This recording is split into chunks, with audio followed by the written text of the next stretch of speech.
두 번째 키워드는 내신 5등급제가 적용이 되겠다라고 얘기해요. 자, 내신 5등급제가 대체 이건 뭘 의미하는 걸까? 한번 보실게요. 기존에는 9등급 체계였어요. 내신 9등급, 수능 9등급.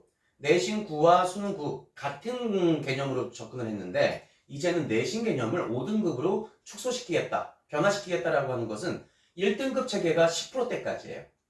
이 얘기는 뭐냐면 1, 2등급 현재 내신 9등급 체계에서 1, 2등급 구조가 4%대, 11%대까지가 1, 2등급이었다면 현재의 1등급, 앞으로의 우리 2028학년도서부터 적용되는 아이들에게는 10%대까지가 1등급이 적용하겠다. 그리고 2등급은 34%대까지 플러스 24%죠. 그래서 토탈 34%. 그러면 이 34%라고 하는 것은 내신 9등급 체계에서 3등급하고도 4등급 초반대까지를 2등급으로 하겠다는 얘기예요.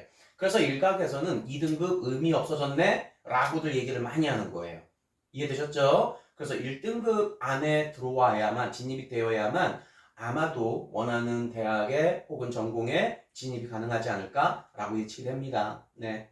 요렇게 이제 내신 등급이 크게 이제 구조가 변경이 됐습니다. 자, 여기서 이제 우리 고교학점제 평가, 학생평가와 관련돼서 간단하게 한번 정리를 하자면 수업과 연계한 과정 중심, 즉 수행평가에 대한 평가, 그리고 성취평가, 즉 지필평가에 대한 적용에 강화 확장을 하겠다라고 하는 내용인데 결론은 자 보세요. 지필평가보다는 수행평가 부분이 좀 더 강력해질 거예요. 과정 중심의 평가. 이 부분이 조금 더 강력해지지 않을까 싶습니다. 자, 그렇다면 첫 번째, 각 교과별 지필 수행평가의 소술, 논술형 평가가 강화되지 않을까? 이렇게 조심스럽게 예측이 되는 거예요. 두 번째, 주제탐구 보고서 영역이 강력해질 거예요. 이 주제탐구 보고서가 결국에는 수행평가의 핵심이 되지 않겠습니까? 이 핵심 영역을 평가하고자 하는 키워드가 생기고 해서 이 부분이 세특 부분이거든요. 그래서 선생님들의 역할을 좀 더 강화시키는 그러한 이슈가 이제 예측이 되고요. 세 번째, 우리 고교학점제가 추구하고자 하는 전공 적합성, 진로 기반의 전공 적합성 부분이다 보니까 진로 탐구 활동의 강화 확장 이 부분이 또 자연스럽게 연계가 되지 않을까 싶습니다. 요거 아주 중요한 부분이니까 참고해 주시기 바랍니다. 자, 그렇다면 이건 대체 무엇을 의미하는지 한번 분석 좀 해볼게요. 지필평가와 수행평가의 학교 내 평가 기준이 강화하겠다. 이 얘기예요. 예. 학교 자체적으로 보통 우리가 특목고와 일반고의 차이를 굳이 나눠 보자면 특목에서는 4대 6 정도 비율? 이건 평균적입니다. 네, 특목에서는 4대 6 비율 정도예요. 40대 60 정도 비율. 그런데 일반고에서는 50대 50 또는 60대 40 요 정도 비율로 일반고는 가고 있어요. 네, 일반고 그리고 요게 특목고의 기준이에요. 자, 그렇다면 특목고에서는 왜 지필보다는 수행 쪽에 좀 더 강력한 부분들을 평가할까? 평가 요소를 줄까? 결국에는 아까 우리 과정 중심이라고 얘기했잖아요. 그죠? 과정 중심을 좀 더 면밀하게 들여다보겠다. 그럼 결국에는 선생님들의 역할, 눈빛, 평가 기준안 이런 것들을 좀 더 강력하게 이행하겠다라고 하는 것을 의미해서 결국에는 특목고 교사들보다 일반고 교사들보다는 특목고 교사들의 역량이 솔직히 조금 더 앞서 있는 건 사실이거든요. 그래서 특목고가 열풍이 일어나지 않을까라고들 얘기하는 거예요. 그런데 이것은 합당한 논리예요. 예, 합당한 논리입니다. 왜냐? 진로가 확실한 아이들, 심지어 평가, 내신, 적정 이상의 수준을 갖고 있는 아이들에게 적정한 공정한 기준이 뭘까? 평가의 기준이 뭘까? 우리 전공 적합성이라고 하는 진로 기반의 전공 적합성이라고 하는 이 핵심 키워드가 있었잖아요.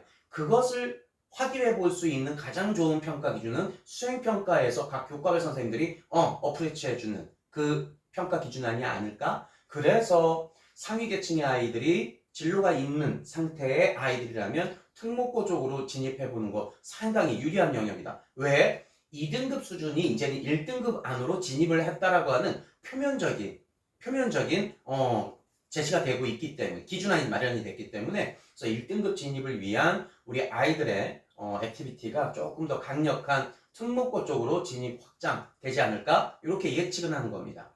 자, 그렇다면 이 얘기는 거꾸로 진로가 없는데 성적이 좋아요. 그렇다면 이런 아이들은 대부분 일반고가 오히려 유리하다는 것을 의미하는 거예요. 그래서 무조건적으로 특목고가 유리하다고가 아니라 일반고가 오히려 많은 아이들, 대다수의 아이들에게는 오히려 유리한 진학 기준이 되지 않을까? 이렇게 좀 기준 잡는 겁니다. 교사들의 역량 향상을 기대한다? 예, 맞습니다.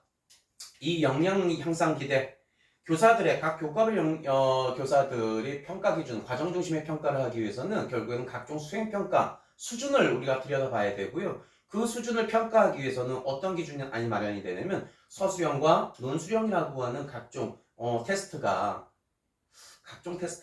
강력해지지 않을까? 이렇게 평가하는 거예요. 지필평가에서도 수행평가에서도 기존 수행평가의 경우는 대부분 서술 논술형 개념이거든요. 주제탐구 보고서의 형태가. 그죠? 그래서 표현력의 시대가 도래가 된다라고 얘기하는 거예요. 그래서 그냥 글로만 표현하는 표현력이 아니라 말로도 표현하는 능력, 발표력, 표현력, 이거 다 표현력이지 않습니까? 그죠? 그래서 교사들의 역량도 향상을 기대하고 우리 아이들의 실질적인 표현력의 극강 현상이 일어나지 않으면 2028학년도서부터 적용되는 입시 개편안 준비하는 데 있어서 조금은 불편할 수도 있지 않을까라고 예측이 됩니다. 자, 그렇다면 일반고가 대세가 될까? 특목고가 대세가 될까? 좀 전에 제가 정의 내렸죠? 이렇게 한번 표를 볼게요. 진로가 있는 상태와 진로가 없는 상태로 기준 잡습니다. 진로가 있는 상태에서의 고2를 맞이한 아이들 중 내신 등급이 상중하로 한번 구분을 해볼게요. 자, 그렇다면 특목고는 어떤 아이들을 맞이하고 싶을까요? 진로가 있는 상태, 그리고 내신 등급도 어느 적정 수준을 맞이할 수 있는 상태. 그래서 특목, 국제, 영재, 자사, 예고 이러한 형태의 학교들은 결국에는 진로 기반의 액티비티를 할 수 있는 이러한 특수한 학교들이 우리 아이들에게 가장 강력하게 장점으로 접촉이 될 겁니다. 그러면 거꾸로, 그럼 상대적으로 진로는 있는데 내신이 잘 안 나와. 바로 이 경우가 일반고가 특화되는 거예요. 예. 이 부분을 이제 오해하시면 안 됩니다. 근데 진로는 있는데 내신이 정말 안 나온 애들도 있어요. 그런 아이들은 만약에 대학을 목표로 한다면 오히려 특성화고를 가는 것이 사실은 좀 더 유리해요. 그래서 특성화고가 일반 대학 가는 게 불편한 사항이 있는 거 아니냐라는 오해와 착각들을 많이 하시는데 특성화고에서 오히려 일반 대학 보내는 것이 오히려 더 강력하고 수월할 가능성이 높아요. 예. 그래서 이 내신 등급과 진로 여부에 따라서 이렇게 구분하시는 것이 맞지 않을까 싶고요. 기본적으로 진로가 없는 상태에서는 어떤 학교가 유리할까요? 유리한 영역이 없어요. 유리한 영역이 없어요. 대학을 꼭 보내야 된다라는 기준이라면 일반고를 보내는 게 맞는 거예요. 예. 어머님들 착각하시면 안 되는 게 우리 아이의 진로 기반이 없는 상태에서 고교학점제를 대비할 수 있는 그 시스템, 그 기준안이 없는 상태에서 성적만 좋아. 성적은 좋은데 진로가 없어. 이 경우라면 사실은 특목고를 보내는 욕심을 부릴 수는 있겠죠. 그런데 그렇게 되면은 목표가 있는 아이들에게 무조건 밀리게 돼 있어요. 이건 확실합니다. 그래서 특목고 다니는 아이들 중에 4, 5, 6등급을 차지하고 있는 대부분의 아이들이 진로 기반이 불분명한 상태에서 성적은 조금 제법 나왔어. 이 상태에서 특목고를 진학을 했어. 이 경우가 대부분 우리 특목고 1, 2등급의 아이들의 밑밥을 깔아주는 그 계층이 돼버려요. 예. 그래서 고1 때, 고2 때 전학 가는 경우 상당히 생각보다 많죠. 그리고 검정고시 대비하는 애들도 그래서 발생하게 된답니다. 사회성 영역을 논하고자 한다면 사회성 영역까지를 논한다면 사실은 고등학교는 나왔으면 좋겠어요. 예. 검정고시를 꼭 가야 되는 애들도 솔직히 있긴 있습니다. 가도 상관없는 애들이 있긴 있지만 이것은 조금 더 엄밀한 진단이 좀 필요하니까 이거는 우리 어머님들께서 함부로 결정하실 일은 아닌 것 같아요. 그래서 꼭 주변에 우리 교육 전문가분들하고 상의하고 논의하고 그 과정을 꼭 거친 후에 결정해 주시기 바랍니다. 진학 로드맵은 이렇게 결정하셔도 크게 무방하지 않을 겁니다. 자, 그렇다면 일반고를 진학하라 할게 라고 한다면 일반고도 이제 진로가 있느냐 없느냐 상태에서 이제 판단하는 거예요. 일반고를 진학했어. 근데 우리 아이 진로가 확실하게 있는데 그렇다면 수시 입결 상태를 봐야죠. 수시 입결 상태. 이 학교가 과연 수시 준비를 많이 하느냐 못하느냐 이거 보시면 돼요. 자, 그렇다면 이것은 뭘 의미하냐면 내신 반영 비율을 보시면 돼요. 아까 얘기했죠? 특목고의 반영 비율은 중간 기말 수행 평가가 보통 20, 20, 60. 이 정도 기준이에요. 그래서 지필평가 기준이 40%, 수행평가가 60% 정도 수준이라면 일반고는 거꾸로예요. 네, 30, 30, 40. 그래서 6대 4 비율 정도가 평균적으로 가요.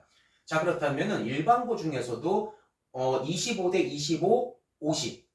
5대 5 비율로 가는 학교들이 생각보다 많아요. 이런 학교들은 수시 입결을 준비하겠다, 수시 준비하겠다라고 하는 강력한 의지거든요. 그래서 이 수시 입결 영역을 보려면 내신 반영 비율을 어떻게 기준을 잡느냐, 요거를 확인해 보시면 이 학교가 수시에 대비하는 학교냐, 정시 대비하는 학교냐, 이렇게 좀 판단이 될 겁니다. 그리고 이제 진로가 있는 아이들이기 때문에 더더욱 중요한 거, 동아리 활동, 자율활동, 이 부분 상당히 많이 관심이 있어야 됩니다. 그래서 사전에 홈페이지 들여다보시면서 이 학교가 수시 준비하기에는 이 학교가 우리 아이에게 참 잘 맞겠다 이런다면 사실은 일반고 선택 기준은 아주 간단해집니다. 진로가 없는 상태에서 일반고를 선택하겠다? 그럼 정시 입결을 보시면 돼요. 네, 정시 입결. 정시 입결이라고 하면은 결국에는 뭐 심하게 표현하자면 내신 지필평가 부분을 약 한 70%, 80%까지 반영하는 학교도 있어요. 7대 3, 8대 2. 그래서 이 수행평가 부분을 상대적으로 적게 평가하겠다라고 하는 학교들은 대부분 정시를 대비하고자 하는 취지에서 중간고사와 기말고사를 대비하면서 모의고사까지 준비하는 학교다라고 그 기준으로 확인하시면 돼요. 그래서 일반고를 결정한 기준 안내드렸습니다.